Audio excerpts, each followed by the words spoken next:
आपण बघतोय धुळे, नंदुरबार आणि रावेरमधली ही दृश्य आहेत। या तीन जिल्ह्यांना मुसळधार पावसानं अक्षरशः झोडपून काढलेलं आहे। कुठे घरं पडलेली आहेत, कुठे पाणी घुसलेलं आहे शेतांमध्ये, तर कुठे पुलांवरून पाणी वाहत आहे आणि त्यामुळे नागरिकांचे प्रचंड मोठ्या प्रमाणावर हाल झालेले आहेत। उत्तर महाराष्ट्रातली ही परिस्थिती आहे। सुरुवात आपण धुळ्यापासून करूयात। धुळे जिल्ह्यात जोरदार परतीचा पाऊस पडतोय। मुसळधार पावसानं पांझरा नदीवरील अक्कलपाडा धरण हे तुडुंब भरलंय। या धरणाचे 14 दरवाजे हे उघडले गेलेत, तर पावसामुळे नद्यांना पूर आलाय। शेतात सुद्धा पाणी घुसलंय, पिकांचं मोठ्या प्रमाणावर त्यामुळे नुकसान झालंय। जळगावमध्ये जर गेलो तर रावेर तालुक्यात झालेल्या अतिवृष्टीमुळे घरांची पडझड झालेली आहे। एका महिलेचा यात मृत्यू झालाय, तर या नैसर्गिक आपत्तीला कंटाळून निंबोल इथल्या अरुण तापेराम पाटील या शेतकऱ्यानं 2 दिवसांपूर्वी आत्महत्या केली होती। विवरे असेल, ऐनपूर असेल अशा भागातल्या काही शेतकऱ्यांना हा आघात जो आहे तो सहन होत नाहीये। त्यांना मानसिक धक्का बसलाय आणि त्यामुळे त्यांना उपचारासाठी हॉस्पिटलमध्ये दाखल करायची वेळ जी आहे ती या नागरिकांवर आली आहे। अशीच परिस्थिती जळगावमध्ये सुद्धा आहे, कारण का जळगाव जिल्ह्यात सुद्धा पावसाची संततधार सुरू आहे। जिल्ह्यामधला हतनूरसह मोर आणि गुळ धरण सुद्धा अगदी भरून वाहत आहे। चोपड्यातली ही दृश्य आपण बघतोय।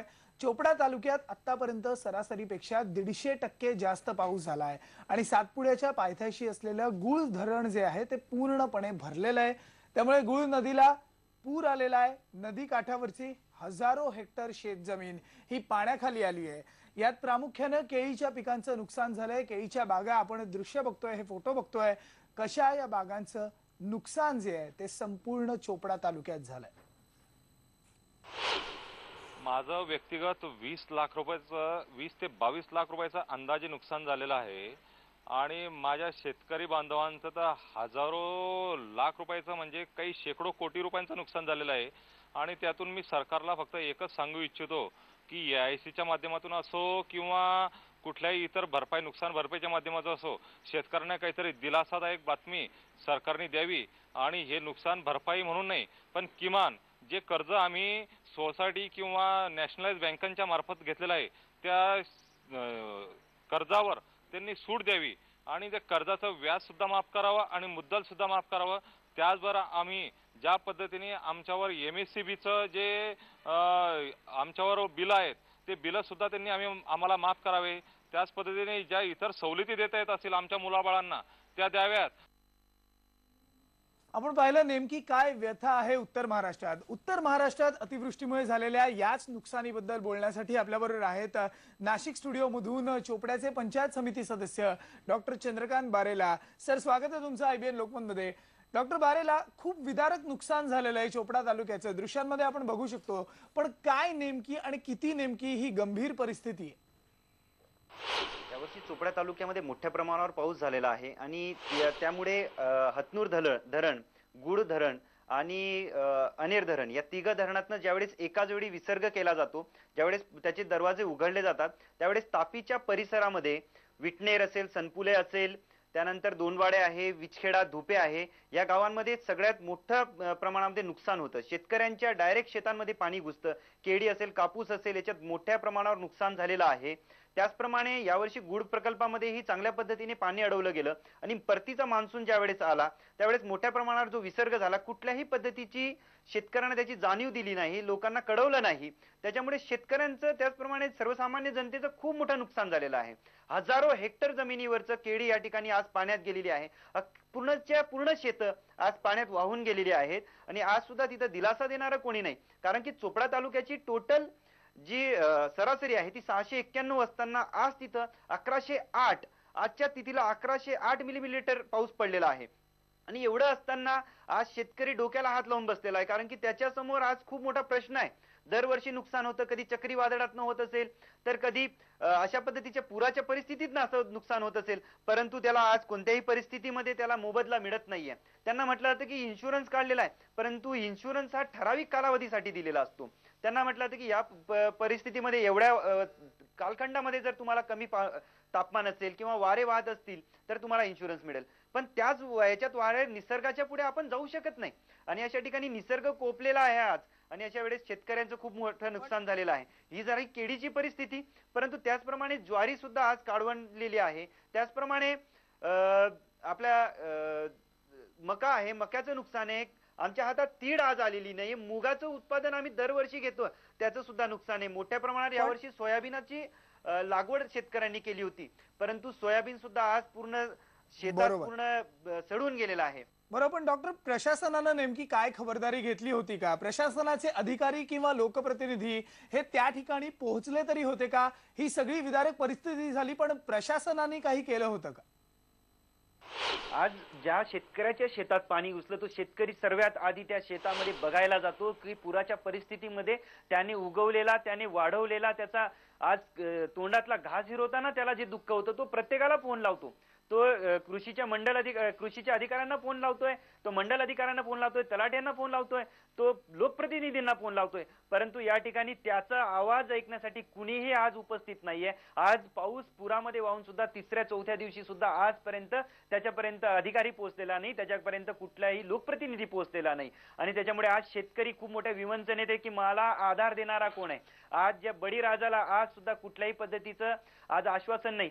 तो म्हणतो की मागच्या वर्षाचं मिळालं नाही तर या वर्षाचं काय होईल, माझ्या पोराबाळांचं काय होईल. कारण की एकदा झालेलं नुकसान, एकदा एका शेतकऱ्याचं जर नुकसान झालं तर शेतकरी 5 वर्ष मागे जातो. हीच परिस्थिती ऊसाच्या संदर्भात सुद्धा आहे.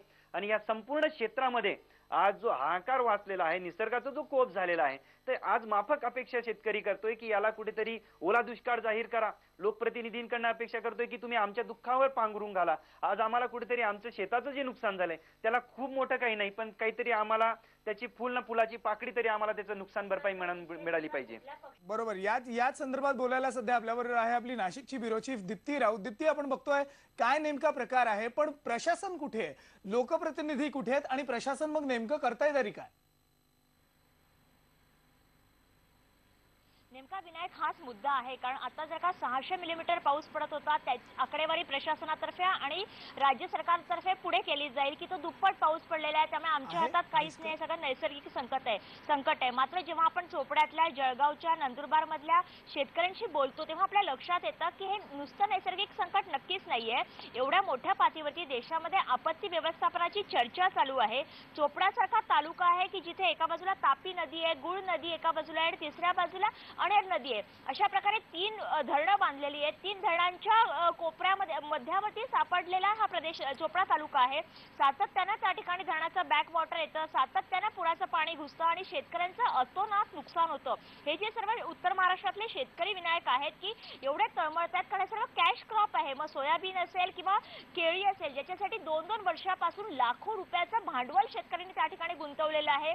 त्यासाठी लाखो रुपयाचं कर्ज काढलेलं आहे. त्यामुळे एका रात्रीत शेतामध्ये पाणी घुसणं आणि पूर्ण त्याची मातीमोल होणं पीक, याचा अर्थ जसं हे म्हणत होते आता त्या पद्धतीने 5 वर्ष तो शेतकरी मागे जाणं ही त्यांची तळमळ आहे. त्यामुळे दुर्दैवानं त्यांचं आता दुसरं दुःख आहे की ना प्रशासन त्यांच्यापर्यंत पोहोचतंय, ना प्रशासनानं आधी इशारा दिला. जर का धरणाचे दरवाजे उघडले जाणार होते तर मोबाईल आहे, आज तंत्रज्ञान आहे, काहीतरी माध्यमातून शेतकऱ्यांपर्यंत जर का इशारा देता आला असता, सूचना देता आल्या असत्या तर यातल्या किमान 10-15% ते आपले पीक वाचवू शकले असते. त्या सूचना देण्यासाठी प्रशासन पोहोचलं नाही. आज एवढं अतोनात नुकसान झालेलं आहे, मात्र पंचनामे करण्यासाठी प्रशासन पोहोचत नाही आणि यांचा आवाज मांडण्यासाठी लोकप्रतिनिधी सुद्धा पोहोचत नाहीये. बरोबर दीप्ती, याच संदर्भात आपण बोलूया, कारण की सध्या आपल्याबरोबर आहेत मदत आणि पुनर्वसन खात्याचे सचिव मिलिंद म्हैसकर. सर, आपण ऐकलं काय नेमकी परिस्थिती या उत्तर महाराष्ट्रात आहे? प्रशासनाने अगोदर इशारा दिला नाही आणि त्यामुळे शेत सुद्धा वाचवू शकलेलं नाहीयेत. उभं पीक हे कॅश क्रॉप जे आहे ते आता वाया गेलेलं आहे. प्रशासन नेमकं काय करणार आहे? या शेतकऱ्यांना मदत नेमकी कशी करणार आहे सरकार? आपण या लोकमतवर मी पाहतोय की परतीच्या पावसाचा तडाखा हा त्याचं शीर्षक आहे. आणि सुरुवातीला मला एक गोष्ट निश्चितपणे सांगावीशी वाटते की गेली 2 वर्ष आपला 1/3 पेक्षा जास्त महाराष्ट्र हा दुष्काळामध्ये होरपळत होता. आणि ह्या परतीच्या पावसामुळे या 1/3 महाराष्ट्राला, मग तो मराठवाडा आहे, पश्चिम महाराष्ट्राचा काही भाग आहे, फार मोठा दिलासा मिळालेला आहे. म्हणजे आपण ह्या जून मध्ये जवळपास 5,000 पण- टँकर या महाराष्ट्रात पण नाही, सर मी येतो आता या या- पावसामुळे जे नुकसान या उत्तर महाराष्ट्रात झालेलं आहे आपण दृश्यांमध्ये बघू शकतोय. शेतामध्ये पाणी घुसलेलं आहे, केळीच्या बागा असतील त्या आडव्या पडलेल्या आहेत. शेतकरी म्हणतायत की सरकारने काहीतरी आमच्यासाठी करावं. यासाठी आता सरकार या शेतकऱ्यांना काही दिलासा देणार आहे का? या शेतकऱ्यांसाठी सरकार नेमकं काय करणार आहे? येतोय मी त्याच्याकडे. हं. परतीच्या पावसाचा जो मुद्दा आहे तो हाही समजून घेतला पाहिजे की आपण गेले 2 वर्ष दुष्काळाबद्दल बोलत होतो आणि त्याच्यामध्ये 5,000 टँकर्स आपल्याकडे सतत चालू होते 2 वर्षापासून. 1,300 छावण्या चालू होत्या आणि त्याच्यावर महाराष्ट्र सरकारने 5,000 कोटी रुपये खर्च केलेला होता. आणि वस्तुस्थिती निश्चितपणे आहे, आता उत्तर महाराष्ट्रामध्ये परतीच्या पावसाचा तडाखा बसला. आपल्याला माहिती असेल जून आणि जुलैमध्ये विदर्भामध्ये अशा प्रकारे एकेका ठिकाणी 200 मिलीमीटर एका दिवसामध्ये, काही तासामध्ये 300 मिलीमीटर काही तासामध्ये असा पाऊस पडला. त्यानंतर लगेच शासनाने तेव्हा